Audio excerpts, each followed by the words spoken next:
Yo, what's up, YouTube? First off, I just want to start this off by saying thank you so much for the love on my first video. It's over like 7,000 plays and or views. That's wild. I never thought that would happen. I've gained like 50 subs, and I just thank you guys so much, everybody who watched. That's so awesome. So I've got a lot of little things going on in the background right now. I'm working on a bunch of different videos. It's kind of hard. I work a full-time job and do a lot of other things in my free time other than just play Yu-Gi-Oh! But this is slowly starting to become my new favorite thing, is playing Master Duel and making some content for it. So I hope you guys enjoy. So I'm still on my Shaddoll Invoked Dogmatika deck. Today I just wanted to upload this video because I had a really pretty cool duel the other day. It's this one right here. Sorry, I don't know how to read these characters. But this guy, it wasn't like a super meta deck by any means, but I guess if you're going by Master Duel standards, it is a meta deck because it's that, I don't even know the name of it. They play like those ZW, I don't know.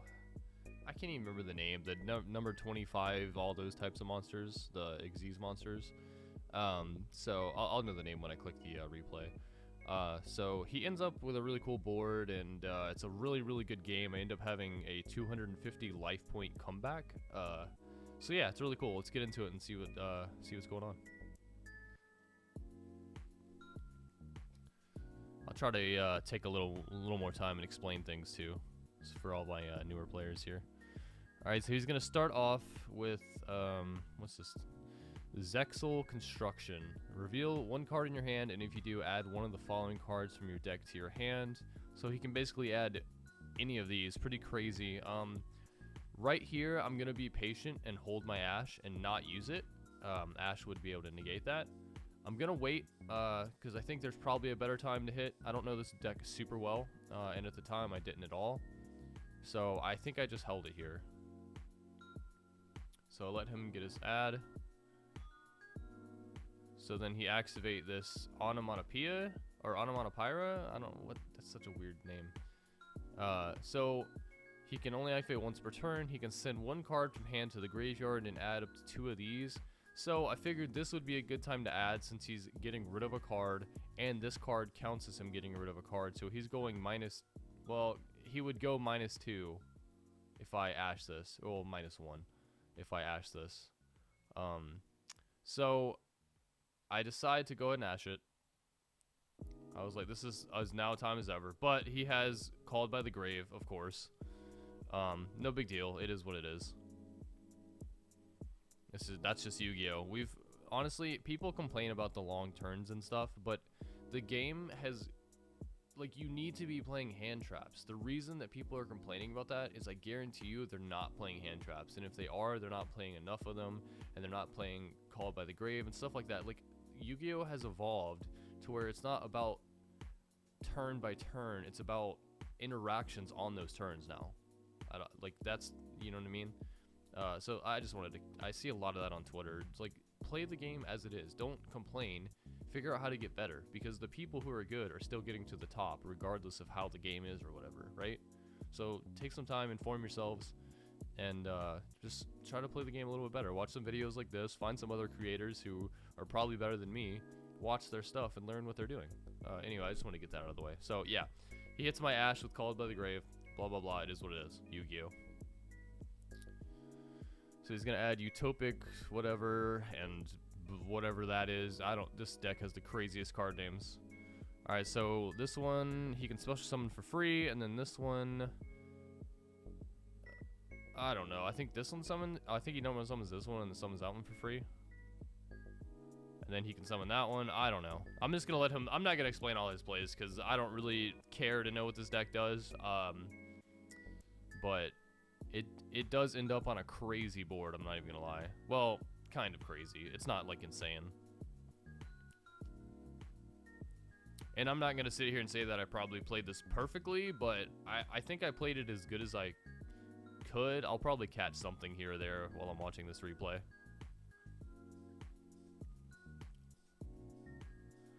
So he's just doing Utopia things. That's the name of the deck. It's like Zexal Utopia or something like that, I guess is what you would call this. Alright, so let's talk about this card real quick. This one lets him detach 2 in order to special summon and extra deck 1 number monster that has a number between 1 and 100 in its name. The turn you activate this effect, other monsters you control can attack directly. That doesn't matter because he's going first. Also, you cannot special summon from the extra deck except Xyz monsters. When an opponent's monster goes to attack, you can change the attack. Okay, so this one, since this is letting him like tutor out extra deck monsters for free, and then if I attack with a monster, it makes its attack 0. So it's a pretty good card. So he's gonna detach 2. He's gonna give me a Leo Utopia Ray. Lets him attach a card. He detaches to add a ZW, and then he ends. And then on my standby, he's gonna detach 2, and he's gonna give me a number 38 Hope Harbinger to deal with. Lovely. So all right, I'm gonna start off. This card has an effect where once per turn, while this card is equipped with a ZW, you can target one effect monster your opponent controls, negate its effects, and if you do, have its attack. So what I'm going to do here is I know that he has to, with this card, negate this. He has to, because if I do this, then he's not going to have an effect monster negate, right? So I'm going to do that. He's going to activate Hope Harbinger.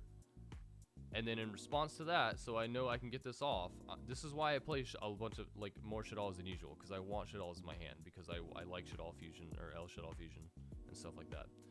So this is a perfect example. I activate this, he's going to chain this to negate it, and I'm going to chain my L Shaddoll Fusion in response, so we can't negate that. Cool. And then, so what's the beauty of this play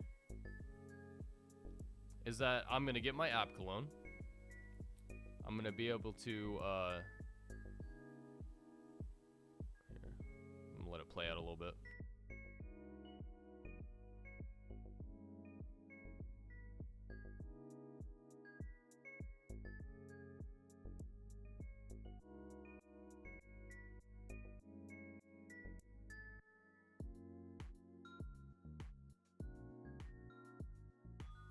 Okay, so I had to edit this part because my audio got screwed up. But basically what's happening here is I'm going to bait the negate with my App Cologne. And then I'm going to get my other Shaddoll effects. And yeah, there's not really much he can do against that.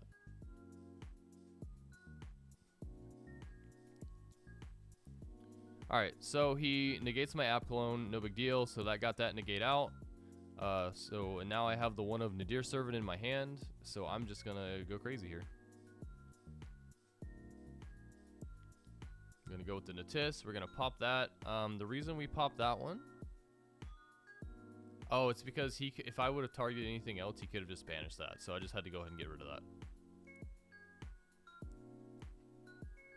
So we're gonna go with a Maximus here. Maximus comes out in defense mode. I always summon in defense mode if you know you can't win that turn, right? That should be obvious, but I'm just gonna go ahead and say that. So we're going to send the App Clone, and we're going to send the Winda. Winda's going to add back our El Shaddoll Fusion. Maintain that card advantage. And then App Cologne. What we're going to do here is we're going to go Beast. Beast's going to let us draw a card.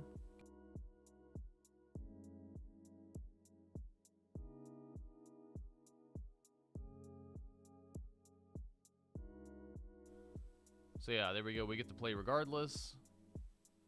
Maybe that's why I did that. Maybe I anticipated that he would attack over that, and I would get to send it anyway. So that's probably why I did the draw. This is why I love Wendy, because she can summon and set Squamata. That is such an overlooked fact for Shaddolls. That you can summon Squamata and have that as like a pseudo interrupt on your opponent's turn. So they're gonna attack into that. I'm gonna get rid of that Hope Harbinger so I can use my spells freely next turn.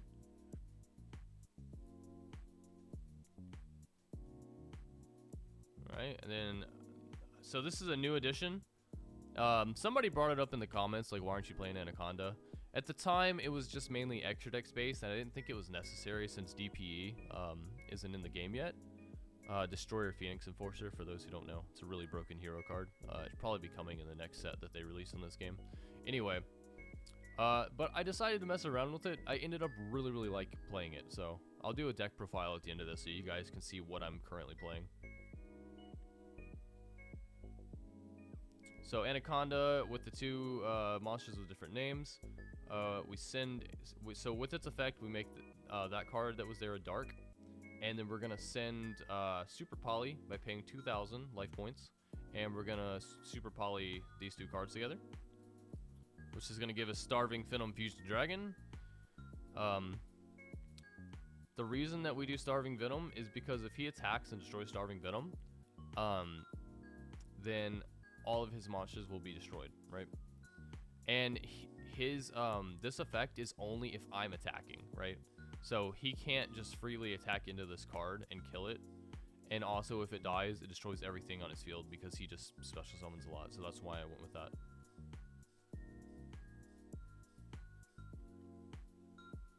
So now we're just kind of at a standstill. If he attacks me, he loses his monsters. If I attack, I lose life points because I'm down to 250. So I'm just going to go ahead, throw him in defense mode because I'm like, hey, if you want to attack this, go for it, man. And then this is still set. I'm never going to be able to use it because I don't have life points, but it is what it is. And I set the Called By because Called By is just such a good card.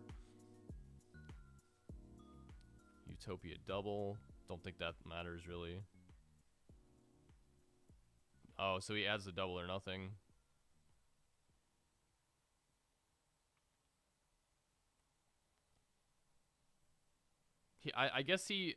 So he misplays really hard there. I guess him thinking infinite impermanence would negate its effect, but it doesn't matter because that effect negation only applies while it's on the field. I guess that seems obvious, but sometimes it's not to people. So when it gets destroyed and goes to the graveyard, I'm still going to get its effect. It's going to wipe his whole field.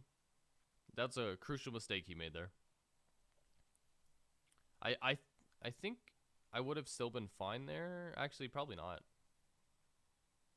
Yeah, he just, all that happened there was he just ended up wasting his infinite impermanence. That may or may not have made a difference in the end, but him doing that definitely didn't help his case for winning. So yeah, we draw into the Alistair. And we're going to do Alistair things.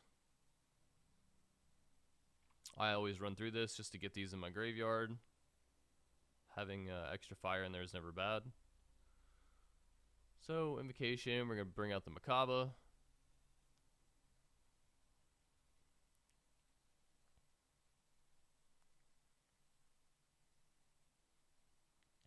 we're going to go with the Ecclesia effect. We're going to add the Fleur-de-Lis. Oh, he's got Nibiru. I forgot about that. But luckily, we have Macabre to pitch the Alistair to negate that.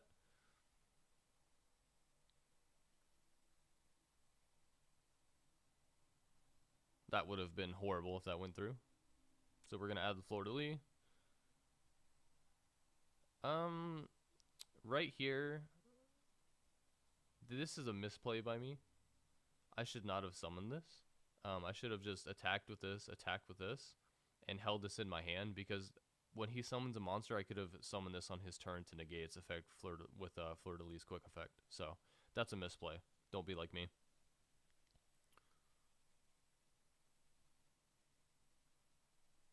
Alright, so things are looking a little more fair. 250 life points to 500.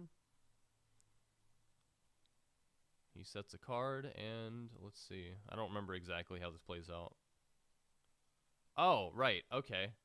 So this, I love this. This is part of the reason I remembered this duel, because he had this. This would have actually allowed him to special summon 2 monsters from his grave, and then immediately after Xyz summon 1 Utopia or Utopic XYZ monster. And I think, I'm not sure, but I think there would have been a way for him to like not die this turn with his deck. So, but what ends up happening is this card, he has to target 2 monsters and special summon them both.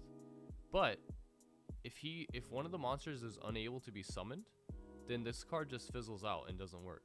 So I Call by the Grave, and I target one of the monsters and banish it with Call by the Grave, which causes this card not to work, and then we just go in and swing for game. So yeah, I mean, that's not, obviously that game isn't super meta, super crazy, but I feel like it's a really, really good showcase of like using slightly unconventional means to win a duel, you know? And I think it's important to kind of cover every aspect of how to play a deck and stuff like that. So yeah, that's all I got for that. I'll go into my deck profile. Let's see here. So this is what I'm currently playing. This is the goo, or so they say. So I've got the 3 Maxi, obviously, 3 Ash, obviously, and then the 2 Called by the Grave for like my interactive hand on the turns. And I also play triple Tactics still. This card is still so good. Highly recommend Tactics, man. Nobody plays around this card. So good. So I've got for the Shaddoll package, I cut it down a little bit more. So I have 1 Hedgehog, 2 Squamata, because Squamata like can tutor any of the other Shaddoll cards, and it's good fodder for Schism. So we play 2 of those. 1 Dragon.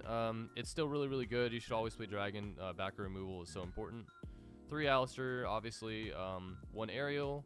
We're still playing the small Dogmatika package with the 2 Ecclesia, 1 Fleur-de-Lis, 1 Maximus, and then the 1 Dragon for the draw power. This card's so good because you can recur it from the grave with App Clone for a draw. Just so good. So Terraforming, the Search Out, or Meltdown, because Meltdown's at 2. I mean, you'd still play this regardless, but so 3 Shaddoll Fusion, 2 Invocation, 1 Nadir, the 2 Tactics, 2 Super Poly, best card in the deck. This card is so broken, man. Just love it so much. This wins so many games that are pretty much unwinnable sometimes. Still on 1 L Shaddoll Fusion. I wish I could play 2 of this, man. It's so good in this meta, but it's just, it gets cloggy. 2 Cosmic Cyclone.